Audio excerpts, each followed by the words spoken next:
Hi, my name is Lauren Listowskis, and I am the program director at Grit Health. And I am on today chatting with Grit Health's Chief Medical Officer, Dr. Dan Platt.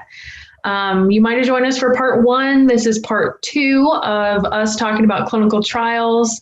Dr. Dan wrote a crazy long blog that was broken up into 5 parts, and we are kind of touching on the summary points, high things. If you don't want to read through 5 blog articles, you can put us on in the background, listen to us, watch us. But we wanted to clear up a little bit more about clinical trials and really how to find them and why they're so hard to find and how to help you find them and clear up some of that confusion. So thanks for joining us again. And thank you, Dr. Dan, for being here as well. My pleasure, man. Thank you. Yeah, it's good. I'm glad we can explain things like this. So we will just pick right up. Part one was really just the ins and outs, all kinds of things about trials, the different phases and what that means to you, and why it's important to get into trials, how to get into trials, different things you should know, and that ultimately trials can benefit you at any point in your cancer journey, that it can be right when you're diagnosed, that it's not the end all be all. It's not your last option, before dying, and that there really are so many things out there, and that if people aren't doing trials, then medicine's never going to get better is the bottom point. So, yeah. So I know we talked the ins and outs totally about trials, but in your blog, you had talked about using different websites to find these trials, and that they can be really crazy hard to understand and find the stuff. So I was kind of wondering, why don't we just have one big, huge website where you can just go there and that's it? Yeah, so that's a great question, Lauren. So there actually is one big, huge website that lists every clinical trial, and that's called clinicaltrials.gov. But that's really not a very patient-friendly website. So what that is it represents when you run a clinical trial, you have to submit paperwork to the government saying that you're going to do it. Mostly it's because to protect patients and to make sure that all the ethics of clinical trial research are being followed, and that that if a problem occurs in the trial, the government can step in and shut it down if things aren't being done correctly. If it's felt that patients aren't getting the trial explained to them well enough, if there's any problems with an informed consent, which is something that you have to give for a trial to proceed, then the government can step in and basically say, okay, this trial can't go on, or this trial, boy, something seems to be fishy, all these patients are having this side effect, and they stop it. So that database houses all the information about all the trials that have ever occurred and that continue to occur. So it's huge, and there's a ton of information. It's a great resource. But if you've just been diagnosed, if you don't have experience with clinical research, it can be really overwhelming. And so rather than jump directly to there and jump directly to having just a ton of information, and something that's really more intended for a physician or for people who are used to clinical trial, to the terminology. It's really, it's meant for professionals to use. It's really not patient friendly. So rather than do that, I always recommend and tell people to go to the National Cancer Institute's database, the NCI. It has an easier interface to use for patients. It also is a little bit simpler. I think it gives really good information and is a really nice starting resource. As we, and I suggest this in the blog that I wrote, that start there, and then as you move forward and you start to have more complex questions, then you can go to a database like clinicaltrials.gov. But for starters, just too overwhelming, too much information, and it's hard. I mean, I get bogged down in that site all the time. It's really easy to do. And so, for general purposes, for starting off and for an initial search, definitely start with NCI. Yeah, that makes sense. Because I know one time, early on, I have a little bit of medical science background, and I typed in cervical cancer one time, and I was like, what in the world? thousands and all kinds of open, close, active, closed, and it just got so crazy. So that's really great advice to kind of start off your search, not even if it's a search, if you're just tiptoeing, want to see what's out there to learn some terminology, that NCI, National Cancer Institute, that's great advice to kind of start there. I know in your blog, just for some information, you had mentioned that on these different websites and whatnot, you mentioned NCI supported and NCI sponsored. So I was wondering if you could just explain that a little bit. Yeah, sure. So the National Cancer Institute is a government body. So they get funded by the government to do research. And so NCI sponsored means the government, through the National Cancer Institute, is directly sponsoring the research. These tend to be more questions about figuring out the best combination of chemotherapies, for instance. So things that are like already on the market, maybe there's going to be, maybe there's a new drug comes in, but they want to test it in a specific way, figure out a new use for it. The NCI really kind of is the boss of running those trials to determine the order of care. So like kind of the sequencing of medications. Whereas pharma, they're more about getting this particular drug onto the market and getting it approved. So the NCI, great trials to be in, but if you're looking for a particular medication or the latest medication, those are going to be pharma-run trials. Some of those trials will be NCI sponsored, but most are not. And so those are the kind of trials you might not see all of them in the NCI database. Some will be there, qualify as that sponsored, because they do have to go through the government. A lot of pharma companies, like I said before with clinicaltrials.gov, they post about their trial. And so the NCI will kind of like, okay, check mark, and then it qualifies as an NCI sponsored trial. An NCI supported trial. Sorry about that. So just to highlight that detailed answer, sponsored means the NCI is paying the money to run the trial. And you'll see those trials tend to be run out of Bethesda, Maryland, which is where the NCI is. And NCI supported trial means the government may be getting money to the trial, but it's usually sponsored by someone different.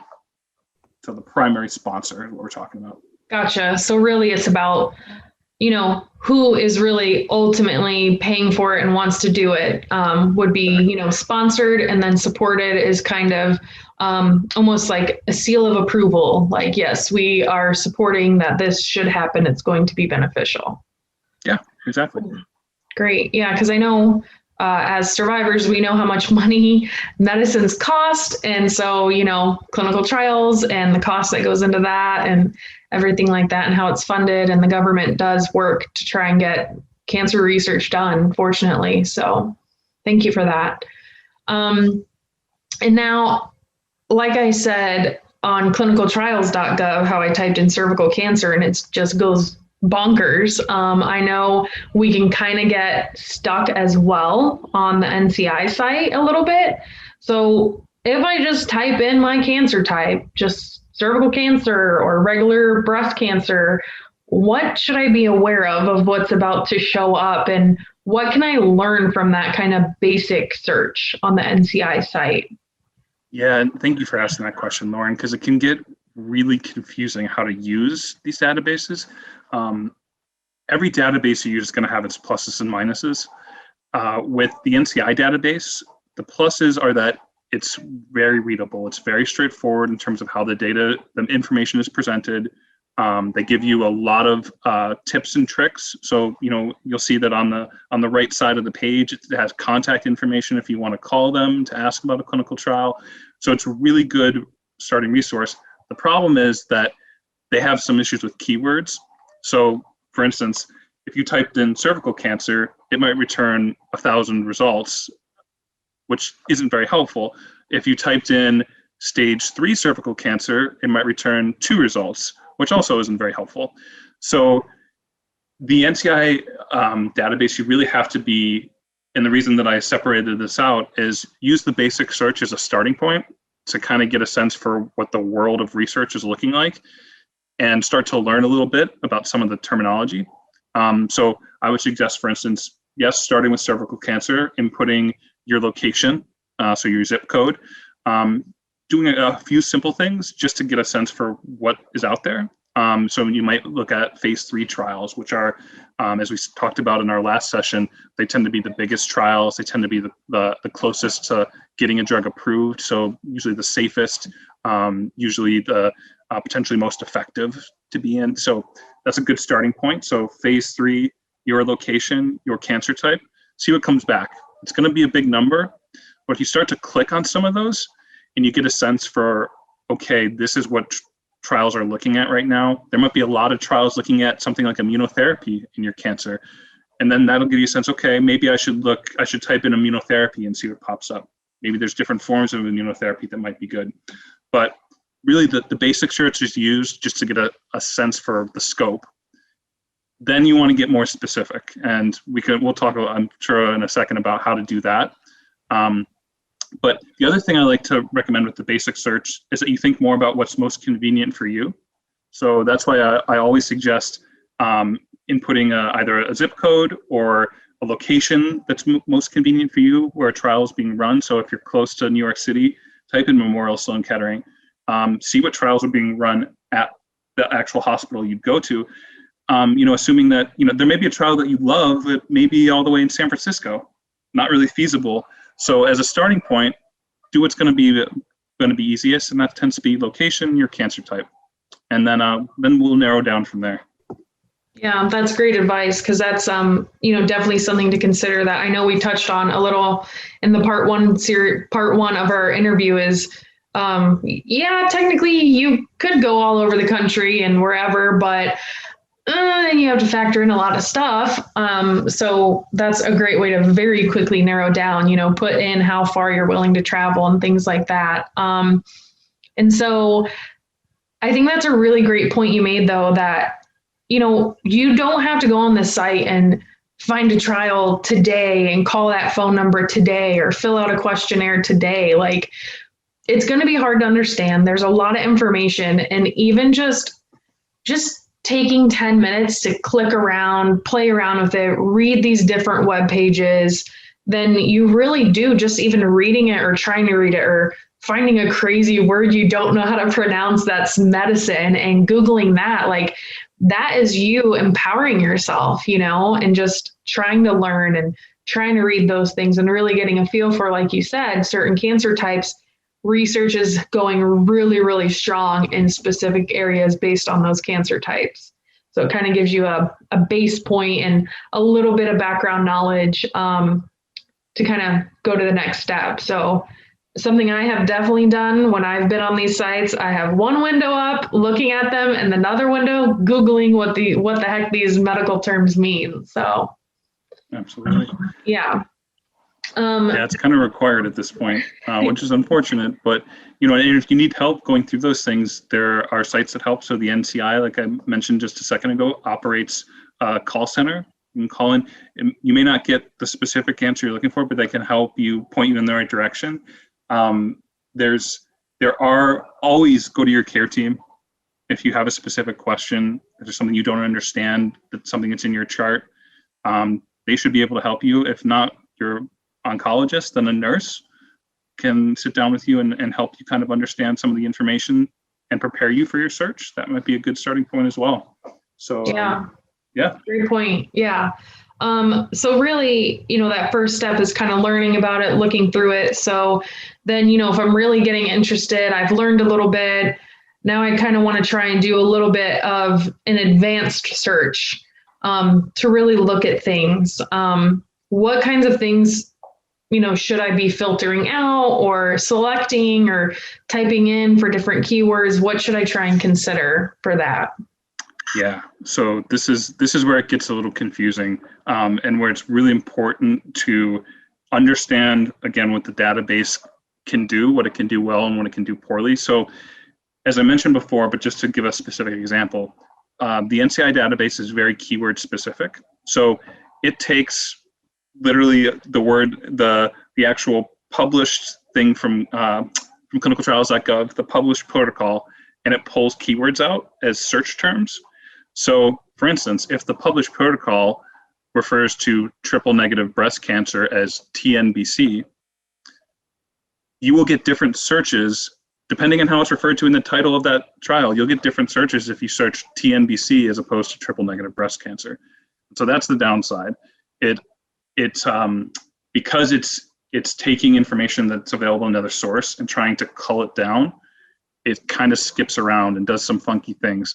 So you want to be initially as broad as possible. That's why typing something like cervical cancer is a nice starting point. And then you want to narrow down very carefully. I think nowadays, one of the quick ways to narrow down is to look at genetic mutations that your cancer has specifically. If you have a genetic profile for your cancer, it can be a really nice way to search for targeted medications and targeted therapy trials that go after that specific mutation.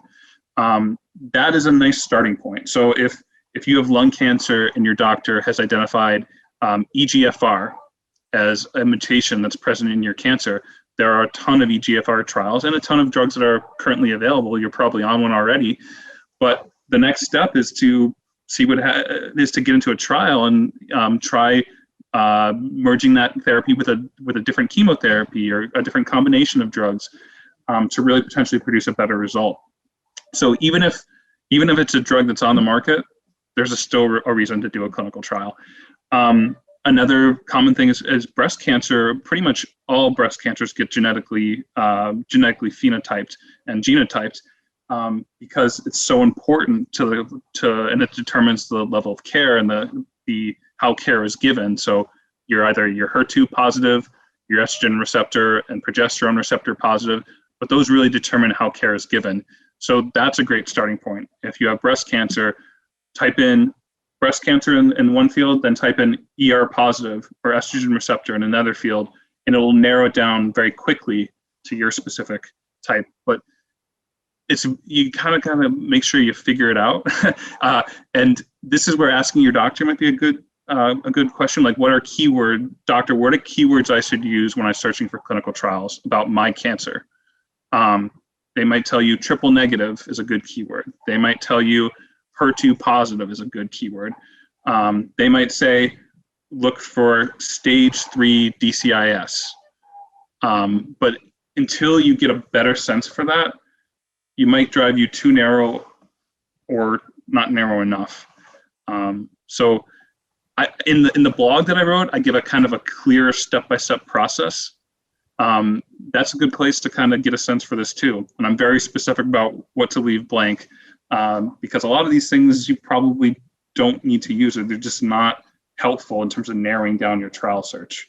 Right. Yeah. Because I know, if you try to fill in all the blanks and do 10 filters and keyword this and a million things, then you're going to end up with like 1 or 2 results or 0 results because of the way you're entering it. And I think going back again to that, first step of kind of playing around on this website and learning, you might know triple negative breast cancer, but like you said, if that study protocol, what's published for a clinical trial, uses that abbreviation, TNBC over the actual 4 words, that can totally skew your entire search and you'll be like, what in the world?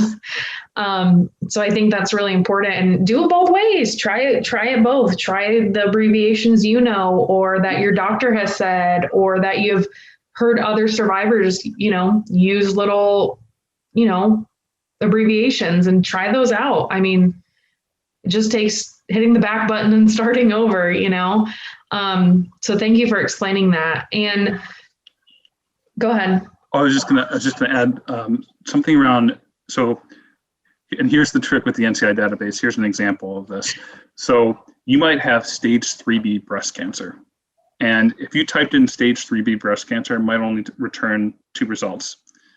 If you type in stage 3 without the B breast cancer, you might get 100 results.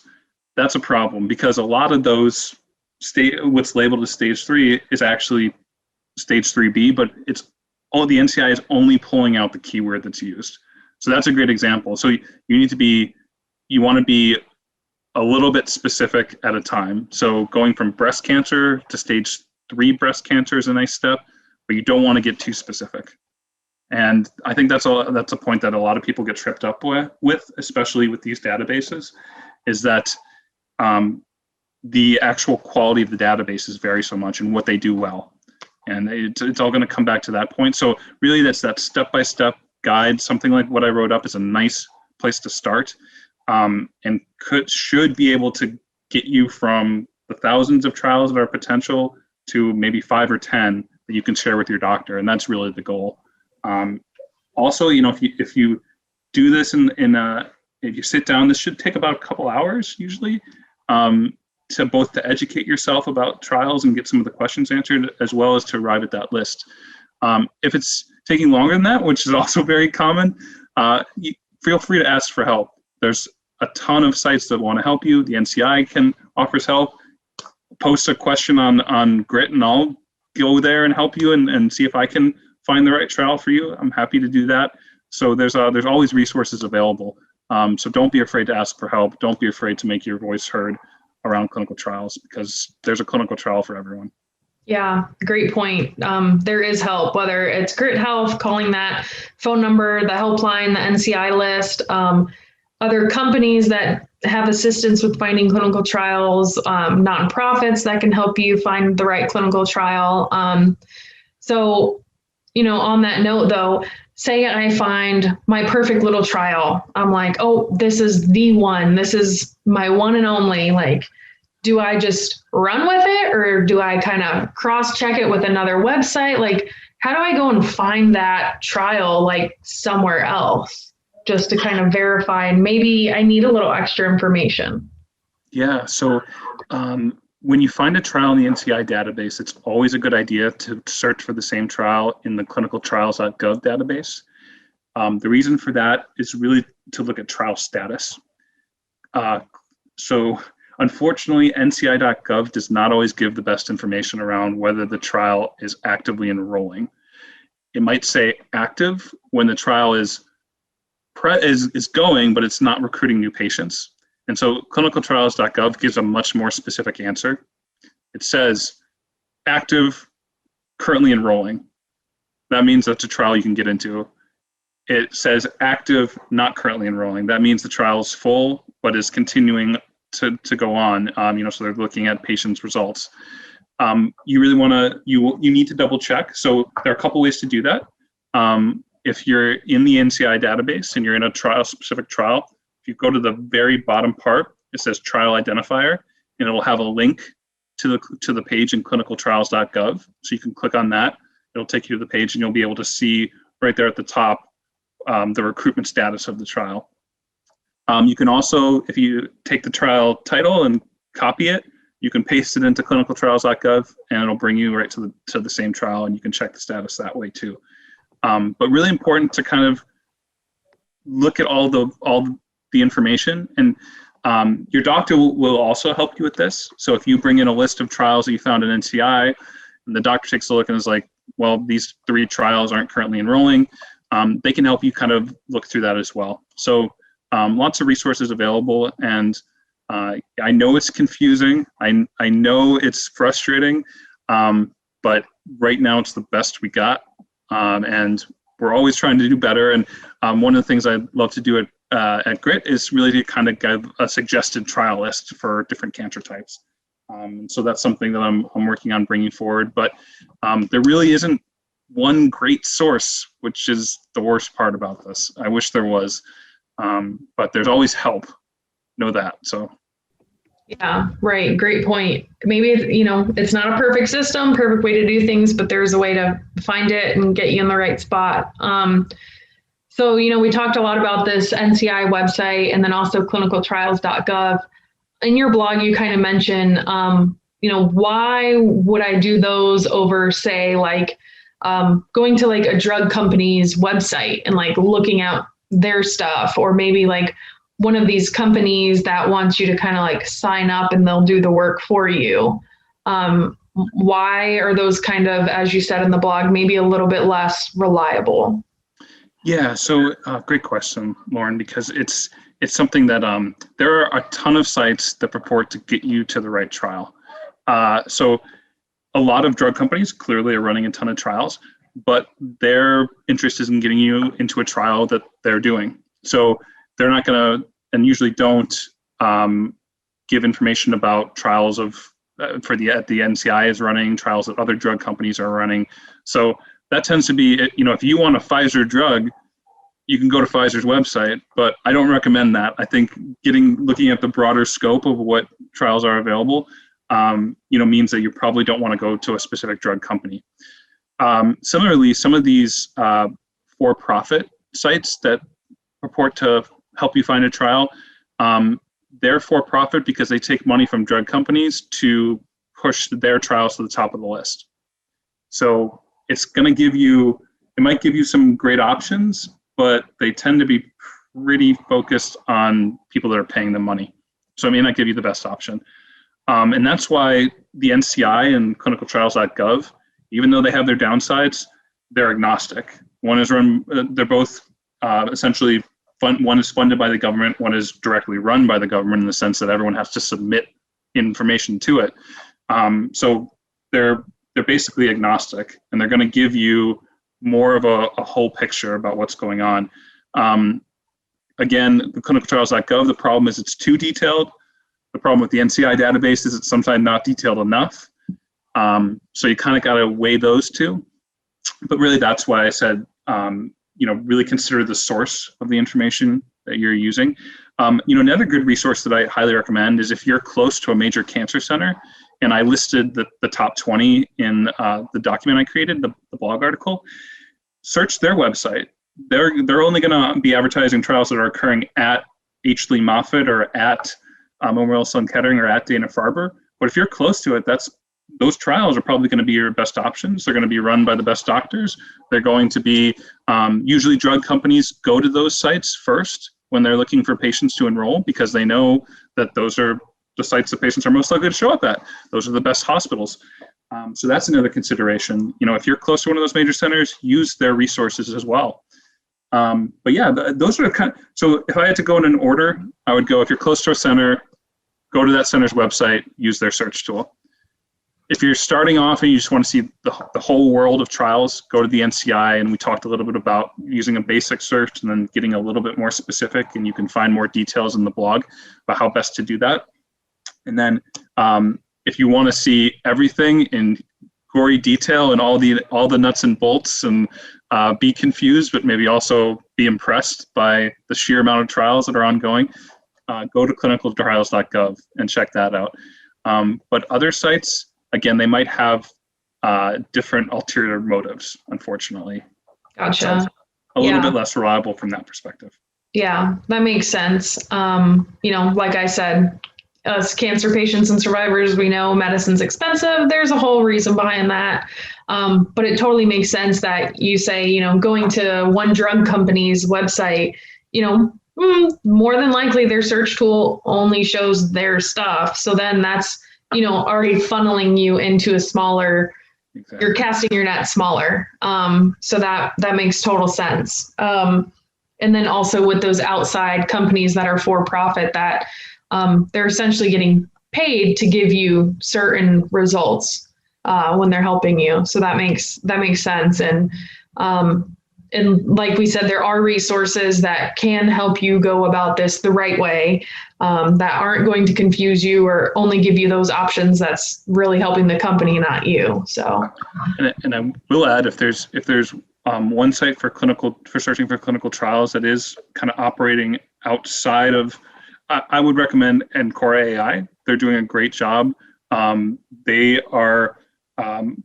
They're doing this in the right way. They're doing it from a patient perspective. And because they're not just taking money from pharma to push things to the top, but are keeping it agnostic, that can be a useful search tool. It's also a little bit more clear in terms of how things are structured. And there are similar sites as well, but we do our best to partner with some of the best ones, so you can find them on our website if you're looking for other search tools. But highly recommend their search tool because it does a great job and tends to, they're doing it for the right reasons, and they're trying hard to make sure that that the tools is clear for patients and gives the best results. So highly recommend them as well. Yeah, they're a great company doing things the right way and the way, we would want to do it if we went out and did it. And they also have a lot of supplemental information, just education about trials, kind of a lot of the part one interview we did. They cover a lot of that on their website and put it in words you can understand, which is super helpful. So that was great. And then I know you said, after you kind of do this research and compile, your short list or your long list, then it's kind of time to take it to your healthcare team, your doctor, or your next appointment, or email them, send them a portal message. Hey, I'm interested in these. But what if for some reason I present these and, my doctor just kind of blows me off or brushes me off or says no, what can I do then? And does that mean I'm out of luck? There's no chance? Is it kind of my doctor who has to get me into a clinical trial? Yeah, great question, Lauren. So first thing to do is kick him or her in the shin and go get a new doctor, because especially your oncologist, one of their key jobs is to get you into the best treatment, and they should be giving you clinical trial options because, like we've been talking about, there's always a clinical trial option. That should be on the table. It may be hard for you to get to. It may be something that the doctor isn't used to, but if you ask, they should be willing to do it. If they're not, if your doctor's like, I don't think that you need to go into a trial, that doesn't end things, because when you get when you go to a trial in NCI or in clinicaltrials.gov, you will see that there's contact information for the trial site and for the person that's running the trial. You can call them directly, you can email them, and they will pick up and they will walk you through the steps of getting into the trial. They'll tell you if, maybe you actually aren't eligible for the trial. You thought you were, but you're not. They'll walk you through, ask you the questions to make sure that you do qualify for the trial. So they're a great resource, and they're going to know the most about the trial as well. So they're going to know, know exactly what the eligibility criteria are. They're going to know, where the trial is happening, the details of the trial. They can give you more information about the logistics, about traveling and accommodation, and all that information that you really want to know, the kind of nuts and bolts of I'm actually in a trial and what do I have to do on a day-to-day basis. They can provide that information. So even if your doctor is hesitant, there are always resources to contact. Those you'll see at the bottom of the screen in the NCI page, it'll say trial contact. Click on that, call that number, ask your questions.